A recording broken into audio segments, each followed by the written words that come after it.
नाज़रीन, आज हम इनसे एक ऐसी बीमारी के बारे में बात करेंगे जो पूरी दुनिया बिलखसूस पाकिस्तान में पिछले कुछ अरसे से उसमें ख़तरनाक हद तक इजाफ़ा हो गया है। मीन्स कि पाकिस्तान में अगर इसका हम रेट देखें तो 21.2% के हिसाब से ये बीमारी चल रही है। जी, मैं बात कर रहा हूँ किडनीज़ का फ़ेल हो जाना, गुर्दों का। जहाँ तक गुर्दे फेल होने की बात है, हम कब कहते हैं गुर्दे फेल हो गए, तो जो नॉर्मल फंक्शन होता है गुर्दों का वो बताइएगा कि आम तौर पे जो लोग हैं जो इस बीमारी से बचना चाहते हैं उनको आप क्या पैगाम देंगे? आम लोग इस बीमारी से किस तरह से अपने आप को महफूज रख सकते हैं? अच्छा सर, इसमें किस एज के लोग ज़्यादा जो है अफेक्ट हो?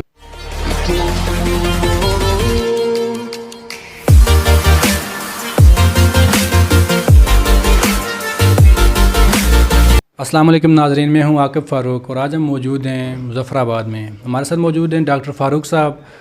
डॉक्टर फ़ारूक साहब पाकिस्तान के एक मशहूर नेफ्रोलॉजिस्ट हैं। इनसे हम आज एक ऐसी बीमारी के बारे में बात करेंगे जो ना सिर्फ पूरी दुनिया में और पिछले कुछ अर्से से पाकिस्तान में इसमें ख़तरनाक हद तक इजाफ़ा हुआ है। और अगर हम इसकी परसेंटेज की बात करें तो 21.2% इसका रेट है।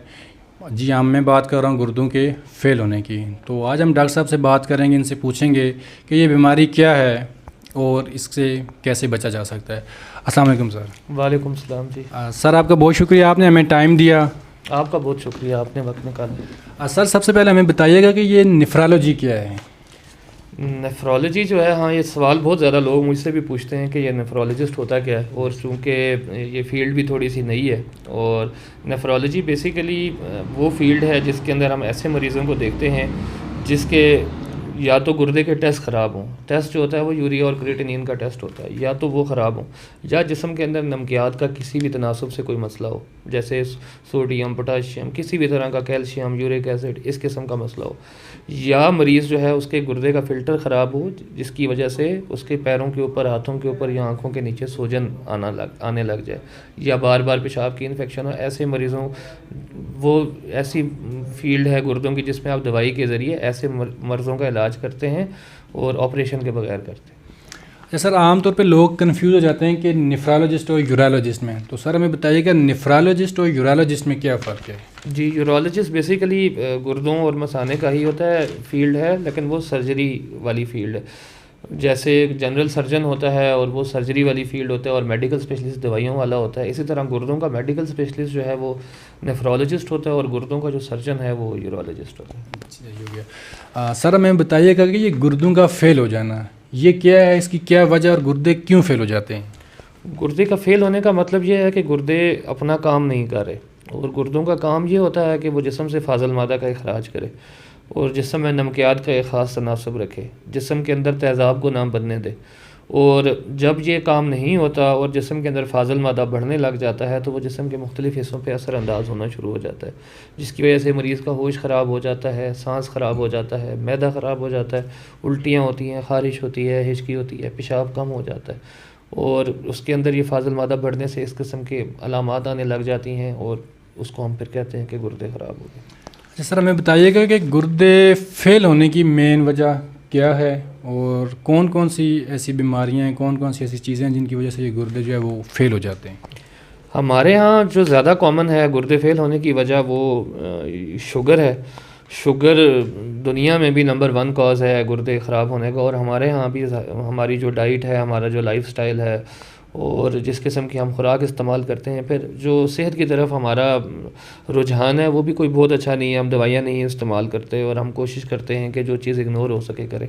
उसके अलावा गुर्दे का फ़िल्टर ख़राब होना, और वो गुर्दा जो फ़िल्टर ख़राब होता है वो अल्टीमेटली ये होता है कि गुर्दे सिकुड़ जाते हैं। हमारे पास मरीज़ आते हैं उनके गुर्दे ऑलरेडी सिकुड़े हुए होते हैं। फिर हमारे यहाँ दर्दों की गोलियाँ, हकीमी दवाइयाँ, जड़ी बूटियाँ, सेल्फ़ मेडिकेशन, एंटीबायोटिक्स इतनी ज़्यादा इस्तेमाल की जाती हैं, इतनी ज़्यादा कि वो अल्टीमेटली गुर्दों पे असर होता रहता है। और चूँकि इसका दर्द नहीं होता, मरीज़ को पता नहीं चलता कि उसके गुर्दे ख़राब हो रहे हैं, तो वो भी डॉक्टर के पास रुजू नहीं करता डॉक्टर के मशवरे के लिए। तो वो तीसरी बड़ी कॉज़ है इसमें जो गुर्दे ख़राब होने की। उसके अलावा गुर्दे में पानी की थैलियों का बनना, गदूद होना, पथरियाँ होना, ये सब जो है ना ये गुर्दे ख़राब करती हैं, और ये बड़ी वजूहत है हमारी कम्युनिटी में। हाँ सर, हमें बताइएगा कि आम तौर पे किस उम्र के लोग हैं जिनके गुर्दे ख़राब हो रहे हैं? गुर्दे हर उम्र के बंदे के ख़राब होते हैं, और इसमें कोई उम्र की कैद नहीं है। किसी भी एज में किसी भी वक्त गुर्दे ख़राब हो सकते हैं। लेकिन जो वजूहात होती हैं गुर्दे ख़राब होने की वो हर एज ग्रुप में मुख्तलिफ होती है। जैसे बच्चों के अंदर कोई मौरूसी मामलात हैं, कोई पैदाइशी नुक्स है, या गुर्दा बना हुआ नहीं है, या गुर्दे के अंदर पानी की थैलियाँ बहुत ज़्यादा हैं, या गुर्दा डेवलप ही नहीं हुआ, या उसमें किसी किस्म की कोई रुकावट है पैदाइशी, तो उस वजह से गुर्दे ख़राब होते हैं। बड़ों में जो वजूहात हैं वो मैंने आपको जो पहले बताई हैं, वो वजूहात बड़ों के अंदर जो है वो ज़्यादा होती हैं। अच्छा सर, हमें बताइएगा कि हमें क्या करना चाहिए कि हम इस बीमारी से अपने आप को महफूज रख सकें, क्योंकि ये पाकिस्तान में इसकी जो परसेंटेज है वो एक ख़तरनाक हद तक जो है वो बढ़ चुकी है। तो हम अपने आप को किस तरह से इस बीमारी से जो है वो महफूज रख सकते हैं? उसमें एक बात हमें हमेशा याद रखनी चाहिए कि एहतियात इलाज से बेहतर है, और हमें अपनी सेहत की तरफ जो हमारा रुझान है उसको तब्दील करने की ज़रूरत है। हमें अपनी सेहत का ख्याल रखना चाहिए और डॉक्टर्स के मशवरे के बग़ैर कोई दवाइयाँ इस्तेमाल नहीं करनी चाहिए, या कोई जिस्म के अंदर कोई ऐसी अलामत ज़ाहिर हो जाए जिससे हमें शुबा हो कि गुर्दे में दर्द है, या सोजन होना स्टार्ट हो गई है पैरों के ऊपर, आँखों के नीचे, या बिल्कुल कमज़ोरी होने लग जाए, बहुत ज़्यादा कमज़ोरी हो, थकावट हो, जिस्म टूट फूट का शिकार हो, तो फिर हमें लाजमी गुर्दे के टेस्ट करवाने चाहिए और अपने जो गुर्दे वाला मौलज है उससे मशवरा लेना चाहिए। अच्छा सर, अगर एक शख्स है जिसके गुर्दे फेल हो जाते हैं, उसके बाद इसका क्या हाल है और नेक्स्ट इससे फिर अगला स्टेप क्या है, तो क्या किया जाता है? गुर्दे फेल होने की दो इकसाम होती हैं। एक तो वक्ती गुर्दे फेल होते हैं जिसमें वो 3 महीने के अंदर 3 महीने का टाइम होता है जिसके अंदर अंदर वो रिकवर होकर अपनी असली हालत में आ सकते हैं। और एक कंडीशन ऐसी होती है कि जिसके अंदर गुर्दे मुस्तकिल तौर पे ख़राब हो जाते हैं। जब एक दफ़ा गुर्दे मुस्तकिल तौर पे ख़राब हो जाएं और जो असरात हैं फाजल मादा के वो जिस्म में आना स्टार्ट हो जाएं, तो उसके बाद हमारे पास 3 ऑप्शन होते हैं।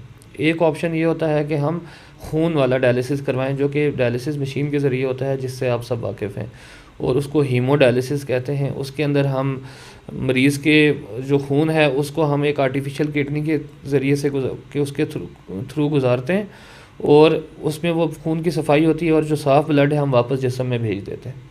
दूसरा एक तरीका है पेरिटोनियल डायलिसिस।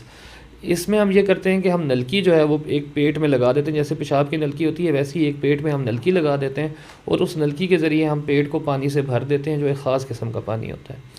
फिर आहिस्ता आहिस्ता सारा फाजल मादा उस पानी में जमा हो जाता है और हम वो पानी को ज़ाया करके नया पानी भर देते हैं, और ये अमल चलता रहता है। इसको हम पेरिटोनियल डायलिसिस कहते हैं। और तीसरा गुर्दा बदली या ट्रांसप्लांट है, जो डायलिसिस करवाने से पहले भी किया जा सकता है, और एक दफ़ा डायलिसिस शुरू हो जाए तो उसके बाद भी किया जा सकता है। सर, आपने हमें जो डायलिसिस की 2 टाइप्स के बारे में बताया, तो हमें ये बताइएगा कि इनमें से पाकिस्तान में कौन से जो तरीक़ाकार है वो ज़्यादा चल रहा है, उसकी क्या वजह है? पाकिस्तान के अंदर जो है वो हीमोडायलिसिस यानी मशीन वाला डायलिसिस ज़्यादा चल रहा है, और खून वाला डायलिसिस, और उसकी बड़ी वजह यह है कि ये गवर्नमेंट स्पॉन्सर्ड है।